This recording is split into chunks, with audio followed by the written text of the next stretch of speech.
Hola, estamos en el Salón Rojo de la Facultad de Derecho y estoy reunido con dos profesores titulares de Derecho Constitucional, Marcela Basterra y Pablo Manili. La convocatoria para el día de hoy es tratar de conversar acerca del impacto que tiene y que va a tener seguramente el fallo Levinas. Como todos conocen, la Corte Suprema dictó un fallo que viene con mucha trascendencia, con mucha relevancia y tiene mucho impacto.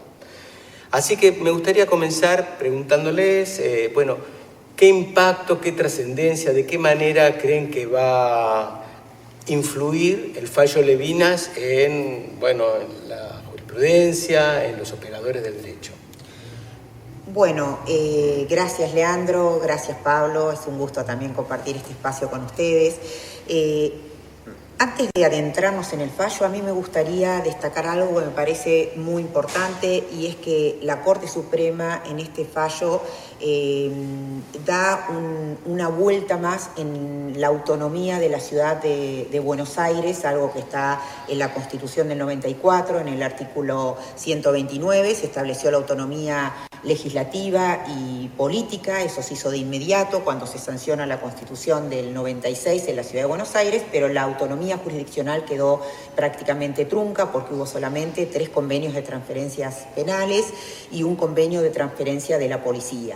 Con lo cual la Corte, que viene ya abonando la autonomía de la ciudad, creo que es un tercer momento en la autonomía, indicando el primer momento en 2015, 16 y 17, cuando sucesivamente da los fallos Corrales, Nisman y Sapienza, en los que establece que los jueces nacionales no están equiparados a los jueces federales, dando vuelta a una jurisprudencia de muchísimos años.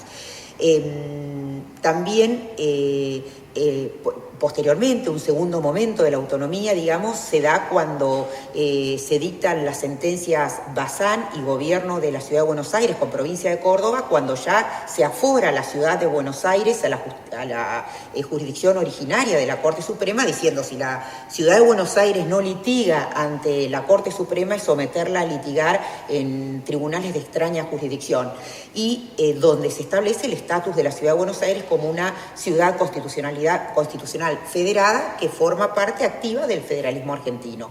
Y yo diría tercer momento con Levinas, cuando ya ante la inactividad del Congreso, la pasividad que advierte tanto en el Congreso como en la legislatura de la Ciudad de Buenos Aires, la Corte dice es hora de decidir quién es el superior tribunal de la causa en los términos del artículo 14 de la Ley 48, y dice es el Tribunal de Justicia de la Ciudad, el Tribunal de Justicia de la Ciudad Autónoma de Buenos Aires como el Tribunal Superior de la Causa, equiparando en esto a la Ciudad de Buenos Aires con las provincias, cuyos tribunales locales, ya sean Cortes Supremas o tribunales superiores, son el superior tribunal de la causa. Me parece que esto es fundamental. Está bien. Pablo. Esto que dice Marcela significa que el fallo de la Corte de alguna manera no nos puede tomar por sorpresa, el fallo Levinas. Todo esto lo venía anunciando muy de a poco en la secuela de fallos que ella nombró, incluso José Mármol, incluso el de la pandemia, cuando la Ciudad de Buenos Aires también accionó contra el gobierno nacional, contra el Estado nacional. Es decir, era un fallo esperable. De a poco la Corte muchas veces va anunciando las cosas hasta que llega un momento y las dice. Y le paso un dato, por ejemplo, la causa Levinas está hace 5 años a sentencia. Se tomó 5 años, evidentemente la tuvo ahí reservada para ir gestando, ¿no es cierto?, este íter y después llegar a la conclusión. Me gustaría, si ustedes nos pudieran aclarar qué es lo que produce Levinas, en la decisión de la mayoría al menos, qué produce al litigante, cómo es la secuencia, cómo es el recorrido de recursos que está establecido por el fallo Levinas, con el voto mayoritario, por supuesto. Sí, hay 2 formas de leerlo. Una es esta que tú dices y otra es la de la autonomía de la ciudad que decía Marcela. Me voy a concentrar en la primera.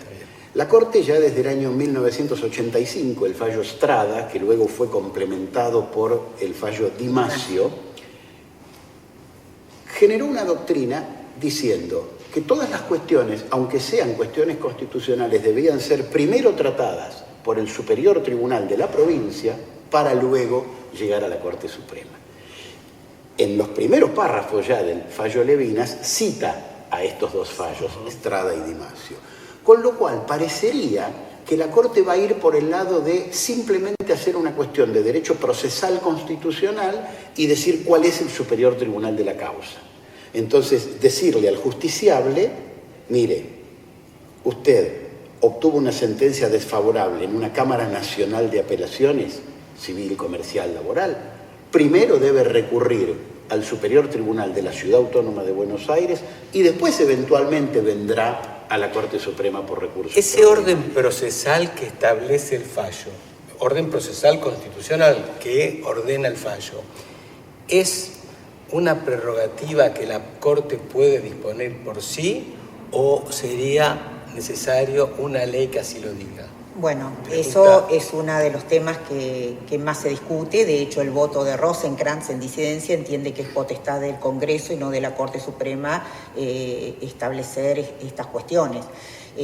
Si bien Rosenkrantz coincide con la Corte Suprema que, bueno, la desidia, es decir, ellos primeros señalan, en el caso Corrales ya habían instado a la Ciudad Autónoma de Buenos Aires y a la Nación a realizar los convenios para hacer la transferencia de la ciudad. Entonces, habiendo transcurrido esta cantidad de años y desde Corrales hasta ahora, 10 años más, es hora, dice la Corte Suprema, que se haga cargo esta Corte de decidir cuál es el superior tribunal de la causa en los términos del artículo 14 de la Ley 48. Perdón, y una cosa que quisiera decir, cada vez que la Corte hace una consideración, siempre la referencia en el federalismo. En este caso dice que es en favor de la autonomía de las provincias y de la autonomía de la Ciudad de Buenos Aires. Entiendo. Pablo, aquí es un punto que me parece que tengo inquietud. ¿Es lo mismo decir que la transferencia de las competencias pasen a la ciudad que decidir cuál es el Tribunal Superior de la causa? No, claro. Ahí viene un problema que yo encuentro, modestamente y con todo respeto hacia la Corte, un problema argumental que encuentro en el fallo. Porque en el fallo empieza hablando de que lo que vamos a decidir es cuál es el superior tribunal de la causa. Pero a continuación introduce el argumento de la autonomía y del traspaso. ¿Esa decisión es potestad de la Corte o debería ser potestad de una ley? Ahí está. Mientras la Corte decía cuál era el superior tribunal de la causa a las provincias, no había problema. Porque en definitiva lo único que estaba diciendo era que en vez de venir de una Cámara de Apelación provincial, pase a la Suprema Corte Provincial y luego venga a la Corte Federal. El problema es que acá lo dijo respecto de tribunales nacionales que van a ser revisados por un tribunal local. Acá es donde se plantea el problema. Por eso tiene que acudir al argumento de la autonomía de la Ciudad de Buenos Aires para reforzar el argumento del Superior Tribunal de la causa. En un primer momento podría parecer que los dos argumentos se contradicen. Porque si vas a hablar del Superior Tribunal de la Causa, ¿para qué hablas de la autonomía? Pero claro, al hablar del Superior Tribunal de la Causa, y eso la obliga a poner un tribunal local por arriba de un tribunal nacional, necesariamente tiene que acudir al argumento de la autonomía de la Ciudad Autónoma para justificar esto. Bueno, la Corte en el considerando 5 dice que es consciente de la situación anómala que existe en la Ciudad de Buenos Aires cuando convive la justicia nacional ordinaria y la justicia local, y que hasta ahora las cámaras nacionales de apelaciones fueron el superior tribunal de la causa en los términos de la Ley 48. Sin embargo, dice, función de esta Corte fortalecer el federalismo y a la Ciudad Autónoma de Buenos Aires en detrimento del poder central. Es decir, como dice Pablo, recurre al federalismo todo el tiempo y reconoce la situación anómala que se da. Pero creo que cuando vos preguntaste recientemente cuál era el impacto, me parece importante decir que el íter recursivo, a partir de este fallo, cambió abismalmente. A mi criterio, y siguiendo la guía del Colegio Público de Abogados de la ciudad, de la capital federal, a mi criterio, a partir del fallo, pero esto Pablo puede sentir, o en esto hay más preguntas que respuestas, pero en primer momento se va por vía del recurso de inconstitucionalidad a la Cámara Nacional de Apelaciones con base en los artículos 27 y 28 de la Ley 402 de la ciudad y del artículo 113 de la Constitución de la ciudad. Si se rechaza el recurso de inconstitucionalidad, vamos al Superior Tribunal de Justicia y se presenta el recurso de queja ante el Superior Tribunal de Justicia en los términos del artículo 37 y 38 de la Ley 402. Si el Tribunal Superior de Justicia rechaza el recurso o la queja, vamos de nuevo al Superior Tribunal de Justicia por el recurso extraordinario. Y si el Superior Tribunal de Justicia rechaza el recurso extraordinario, nos vamos en queja ante la Corte Suprema de Justicia de la Nación. Bueno, aquí surgió la primera discrepancia, claro, como ella misma lo adelantó. Sí, sí. Yo plantearía los dos recursos simultáneamente. Es otra de las posturas que... Porque vamos a suponer que es un caso de la Cámara Civil o de la Cámara Comercial. Yo presento el de inconstitucionalidad para ir al Superior Tribunal de la Ciudad y la Cámara me lo va a rechazar. Y en ese lapso se me están venciendo los 10 días para presentar el extraordinario federal, que es lo que esa Cámara quiere que yo presente, porque los plenarios que emitieron la Cámara Civil, la Cámara Comercial y una resolución que emitió la Cámara Laboral y la Cámara Criminal conducen a eso. Las cámaras quieren que sus decisiones solo sean recurribles por recurso extraordinario. Entonces yo, como abogado litigante de más de 30 años que soy, plantearía los dos recursos simultáneamente, y uno puede pedir que se suspenda el tratamiento del extraordinario federal, pero yo lo dejaría. Pero miren las cosas que puede suscitar. Imagínense que cualquiera de las cámaras nacionales acepta el recurso extraordinario en la especulación que se presentan los dos recursos. Bien. Es decir... Va a llegar a la Corte y la Corte va a decir no agotó la instancia local del Superior Tribunal de Justicia. Eso es seguro. Todavía no creo que haya ningún caso, sí. Todavía no, pero va a ocurrir. En cualquier momento. Va a ocurrir eso. En ese caso, uno puede volver al Tribunal Superior de Justicia y, como dice Pablo, si ahí no interpuso el recurso de inconstitucionalidad, no va a ser reemplazado por el extraordinario federal. No. Claro, y ahí es un problema para el justiciable. Es un poco lo que hacíamos en provincia de Buenos Aires, los abogados litigantes, antes del fallo Estrada del año 85. Planteábamos los dos recursos, el de inaplicabilidad de ley ante la Suprema Corte bonaerense y el extraordinario federal ante la Corte Federal. Igual y pedíamos que se suspenda. Pero espérate, porque se complica más. Uno puede llegar a tener dos quejas por denegatoria de recursos. Y las quejas cuestan mucho dinero al justiciable. Hay que hacer un depósito para las quejas. Yo sé que los colegios de abogados están haciendo una gestión ante la legislatura de la ciudad para que suspenda el pago del depósito en la queja local para no encarecer tanto el litigio. Supónganse que el litigante acepta el fallo de Levinas como lo dispone la mayoría. Entonces, decidida la causa en la Cámara Nacional, interpone el recurso de inconstitucionalidad, probablemente de acuerdo a los plenarios que vienen sancionándose, las cámaras digan, bueno, esto no existe, no hay lugar, no responde a los criterios tradicionales. ¿Qué va a hacer el justiciable? ¿Va a ir en queja o va a ir directamente en queja? Va a ir en queja al Superior Tribunal de la Ciudad. Ahora, me interesa este punto. Las cuestiones que se pueden debatir en ese recurso de inconstitucionalidad, ¿en qué varían con las que se pueden discutir en el recurso extraordinario federal? Me refiero, son cuestiones de derecho común que se van a poder discutir, en cuyo caso se abre una instancia de mayor debate ante el Tribunal Superior. Es decir... De hecho, el caso Levinas, Leandro, fue un caso de derecho común, un caso de rendición de cuentas.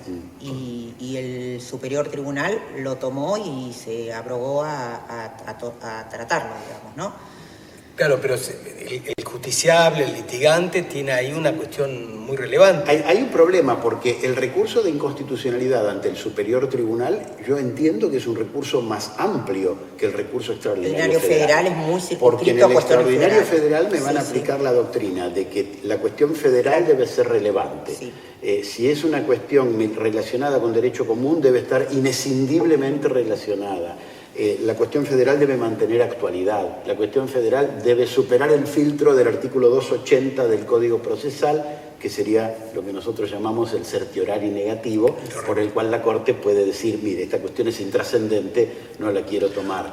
Entonces, hay que debatir todos los temas que uno tenga para atacar del fallo de Cámara ante el Superior Tribunal de la Ciudad, porque después el margen que nos queda, la ventanita que nos queda para la Corte Federal es menor. Pero esto supone casi una tercera instancia, porque va a funcionar como una especie de casación o algo por el estilo. Va a ser una nueva instancia que hasta ahora no existía. La propia Corte, en el considerando 8, creo, ¿sí?, dice que esto lo dice con todas las letras, con lo cual a partir de esto no sé, me pregunto si vamos a decir que la Ciudad de Buenos Aires es como una provincia, y lo equiparó la Corte porque dice que la finalidad de este fallo es equiparar a la Ciudad de Buenos Aires con las provincias en cuanto a que el Superior Tribunal de la Causa son los tribunales locales, y la ciudad tiene derecho como sujeto activo del federalismo a ser el Superior Tribunal de la Causa, al igual que las provincias.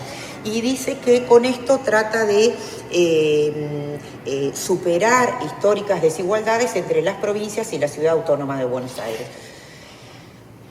Un dato, perdón, no sé si vos ibas a preguntar. Adelante, por favor. Un dato que me parece un tema más es la postura de las cámaras frente a la situación de la Corte Suprema. A mí no me parece un dato menor, no sé si a Pablo le parece más importante o menos importante, y que es una suerte de gravedad, reviste gravedad institucional el alzamiento, podemos decir, que hicieron las cámaras en contra del fallo de la Corte, porque si bien después, como dijo Pablo, hubo fallos plenarios, primero solamente a través de resoluciones se manifestaron lisa y clara y llanamente en contra del fallo Levinas. Y sabemos los niveles de inseguridad jurídica y cómo afecta al sistema legal esta cuestión.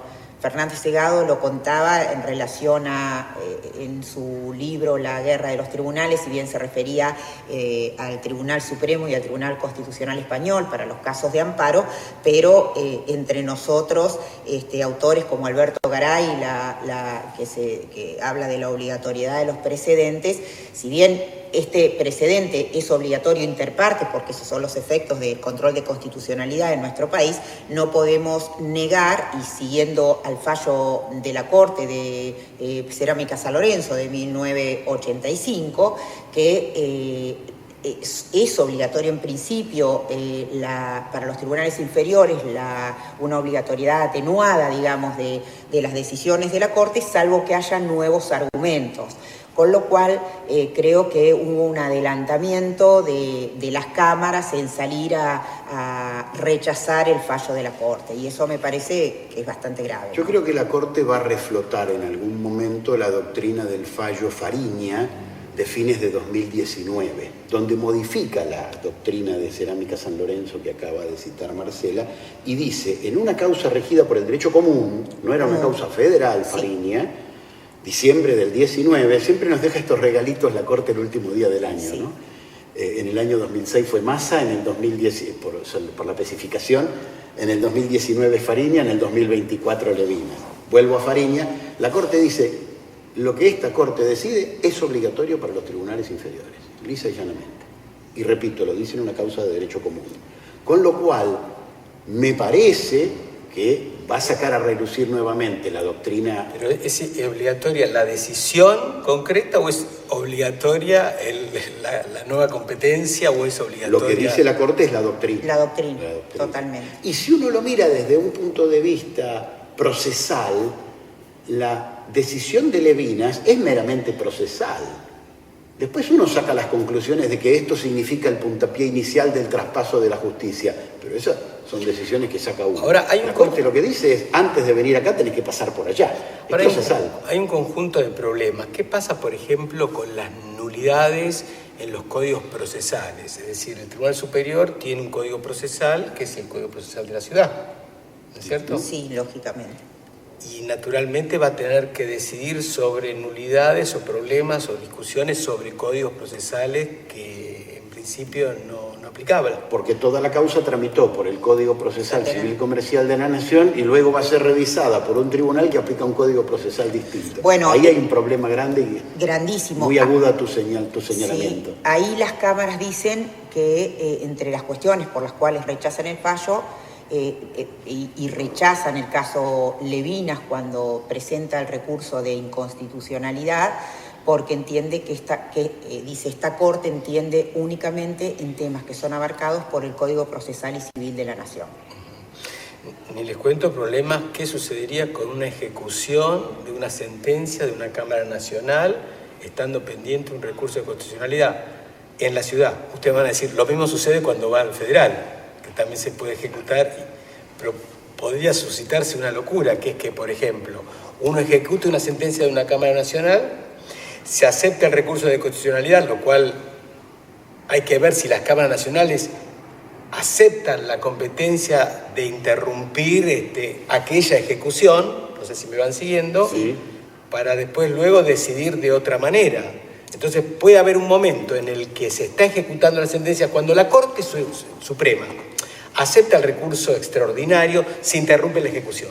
O algo así. Salvo que las sentencias de primera y segunda instancia sean coincidentes. Exactamente. Y en ese caso, por el 258 del Código Procesal, se puede ejecutar aun cuando esté pendiente el extraordinario. Pero no sé si me doy a explicar. Perdón, Leandro, y en la primera consideración que hace la Corte, cuando dice que de aquí en más se erige al Superior Tribunal de Justicia como el Superior Tribunal de la Causa, en relación al artículo 14 de la Ley 48, establece claramente, algo de lo que vos mencionabas recién, ¿no? Una pregunta más.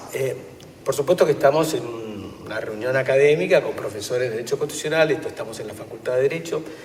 ¿Cuáles serían, y uno siempre se pone en abogado del diablo, cómo sería, cuáles serían los argumentos, si uno se para en que una Corte no podría legislar sobre esta materia? ¿Cuál sería la verosimilitud, la razonabilidad? ¿Cuáles serían los argumentos por los cuales uno puede decir, bueno, la Corte no debió decidir de esta manera porque se inmiscuye en lo que tiene que hacer otro poder, que es el Poder Legislativo? ¿Cuáles serían esos argumentos? ¿Cuál sería la validez de esos argumentos frente a otros, ¿no? Que está claro. Primero hay que dilucidar si este fallo implica haber legislado. Bueno, ahí está. Ahí hay una primera discusión. Yo no creo que haya legislado, yo creo que modificó un orden procesal. Pero además también tenemos que tener en cuenta que había una ley de la ciudad que establecía esto. Había una ley de la ciudad, una ley obviamente que tenía una intencionalidad política bastante fea, pero que decía las sentencias de las cámaras nacionales de apelación deben ser apeladas, recurridas ante el Superior Tribunal de la Ciudad. Pero ¿qué pasó? Ante una acción judicial de la Asociación de Magistrados y Funcionarios, la Justicia Contencioso Administrativo Federal había suspendido la vigencia de esa ley. Que ahora la Corte, después del fallo Levinas, revocó esa medida cautelar que suspendía la ley. La revocó a los pocos días. Es decir, había una ley local que establecía este recurso. Repito, una ley un poco manchada por cierta cuestión política en la que no quiero ingresar, pero la ley estaba, la ley local que establecía esto.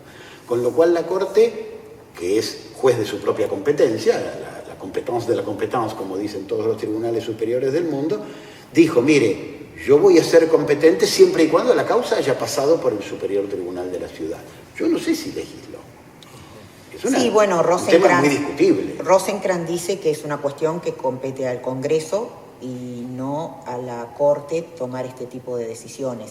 Y la Corte, cuando hace las primeras consideraciones, dice es necesario que la Ciudad de Buenos Aires y la Nación adecuen la estructura tanto institucional como normativa para el cumplimiento de esta sentencia. Todos saben que la Corte ahora tiene 3 miembros, hay 2 vacantes, las mayorías se pueden modificar. ¿Qué opinan ustedes acerca de la estabilidad de esta sentencia, dado que se pueden formar una nueva mayoría? ¿Y esto es posible modificarlo? Son 3 preguntas. ¿Es posible modificarlo? La respuesta es sí, ya lo sé. Es posible modificarlo. Pero ¿sería conveniente que se modifique? ¿Podría ocurrir que la estabilidad de decisiones sea más fuerte que las razones por las cuales habría que modificarla? A mí me parece muy importante lo que decís, porque yo defiendo este fallo porque soy una defensora de la autonomía de la ciudad, pero si tuviera que hacer una crítica diría que no fue la oportunidad, porque la Corte da este fallo en la última sesión que participó el juez Maqueda, formando la mayoría Maqueda, Lorenzetti y Rosati. Entonces lo que vos decís, ¿qué va a pasar ahora? Con la nueva composición de la Corte. ¿Qué pasa si la Corte no hay estabilidad de este fallo? Porque podría ser que la nueva composición decida totalmente distinto. Bueno, volveremos a la situación anterior, pero creo que si tuviera que hacer una crítica, esa sería la crítica justamente.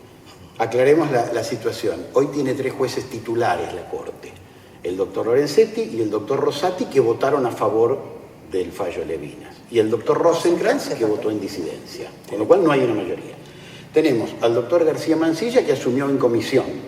Ayer o antes de ayer el Senado, la Comisión de Acuerdos, dictaminó en contra de aprobar su pliego. Y tenemos al doctor Lijo, propuesto en comisión por el presidente de la Nación, respecto del cual el Senado en comisión dictaminó a favor, pero la Corte a su vez no le quiso tomar juramento si no renunciaba a su cargo de juez. Es decir, tenemos una situación absolutamente anómala en la Corte Suprema en este momento. Yo creo que este tema va a quedar un poco en suspenso hasta tanto haya un panorama más claro en cuanto a quiénes son los jueces titulares de la Corte Suprema. A la respuesta de la estabilidad de esta decisión, a mi criterio, no hay estabilidad de esta decisión. Hay que esperar a una nueva decisión que ratifique esta postura, esta doctrina, que yo estoy de acuerdo con eso y quisiera que así fuera, pero no es seguro. Bueno, muy bien. Bueno, me parece que hemos discutido varios temas y bueno, yo le agradezco la participación y seguramente nos veremos en nuevos encuentros. Muchas gracias. Gracias por la invitación.